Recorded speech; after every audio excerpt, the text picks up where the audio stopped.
کوم سړی یا کوم زنانه چې په مونځ کې سستی کوي یا مونځ نه کوي، مونځ قضا کوي، نو الله رب العزت به دغه خلکو ته 15 سزاګانې ورکوي په مختلفو موقعو کې. 15 سزاګانې په هغې کې به په دنیا کې د خلکو ته ورکولی شي کم چې مونځ نه کوي یا په مونځ کې سستی کوي. 3 سزاګانې به الله رب العزت دغه خلکو ته په زنکدن کې ورکوي، او 3 سزاګانې چې دی هغه به الله رب العزت ته په قبر کې ورکوي، او 4 سزاګانې داسې دي چې هغه به الله رب العزت ته د قیامت په ورځ بیا ورکوي. نو په دنیا کې 15 سزاګانې کمې یو دي چې هغه به الله رب العزت هغې خلکو ته ورکوي کم چې په مونځ کې سستی کوي یا مونځ نه کوي.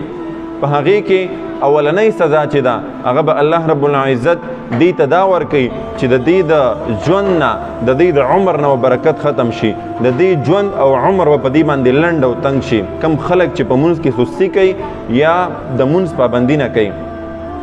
دویمه سزا چې دې ته الله رب العزت ورکوي د دې د مخونو نه به د نیکانو خلکو چې کوم علامت ده الله رب العزت هر مسلمان ته، هر دیندار مسلمان ته یو علامت د نیکانو خلکو ورکړی وي چې د هغه په مخ کې دغه علامت وي. الله رب العزت به دغه د نیکانو د خلکو چې کوم علامت دی دا به د مخ نه لرې کي، ختم به کي. او ورپسې 3 نمبر چې کومه سزا دغه خلکو ته به ورکوي هغه دا ده چې د دې سړي یا دغه زنانه چې د مونځ پابندي نه کوي دا چې کومه دعا غواړي، څه قسمه دعا کوي، د ده دعا به رد کیږي، د ده دعا به نه قبلیږي. ورپسې داسې دي چې کومه 4مه سزا ده د دې سړي دا چې کومه نیکي کوي، څومره هم د ثواب کارونه کوي، الله رب العزت به دته د دې اجر نه ورکوي. یعنې دا چې څومره د ثواب کارونه کوي، نور چې څه کوي دته به الله رب العزت اجر نه ورکوي.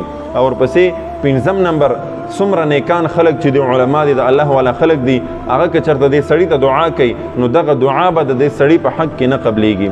15 چې کومې سزاګانې وي، 15 سزاګانې دي. 15 سزاګانې چې کومې په دې دنیا کې الله رب العزت په مونځ کې چې کوم خلک سستی کوي او مونځ نه کوي او الله رب العزت ورته دغه سزاګانې به ورکوي، نو هغه 15 تاسو ته بیان کړي. انشاءالله په بله ویډیو کې بیا در سره هغه نورې سزاګانې شریک کوم، ځکه بیا ویډیو اوږدېږي.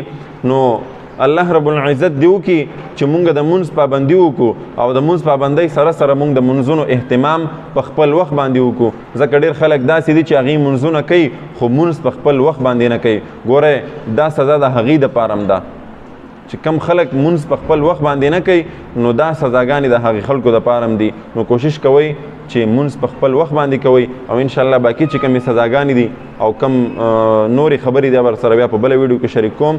دغه ویډیو باندې عمل وکړئ او د مونځ پابندي وکړئ، ځکه مونځ یو داسې عبادت دی چې دا د اسلام او د کفر په منځ کې یو غټه نشاني ده. د اسلام او د کفر په منځ کې لکه د انسان د کافر او د مسلمان فرق چې کېږي دا په مونځ باندې کېږي. او حدیث کې راځي الصلاة عماد الدین، وایي دا مونځ چې دی دا د دین ستنه ده. د مونځ په باره کې ډېر زیات حدیث راغلی دي، ځکه دا د اسلام ډېر یو اهم رکن دی. قرآن کې که موږ تاسو وګورو ځای په ځای الله رب العزت فرمایي واقیموا الصلاة واقیموا الصلاة واقیموا الصلاة، تاسو مونځ قایم کوئ. نو الله رب العزت وکړي چې مونږه مونځونو پابندي وکړو او په خپل وخت باندې چې کوم مونږ ته فرض کړی شوي وختونه په هغې وخت باندې د الله د ادا کولو الله رب العزت مونږ ته پوره توفیق راکړي. واخر دعوانا ان الحمد لله.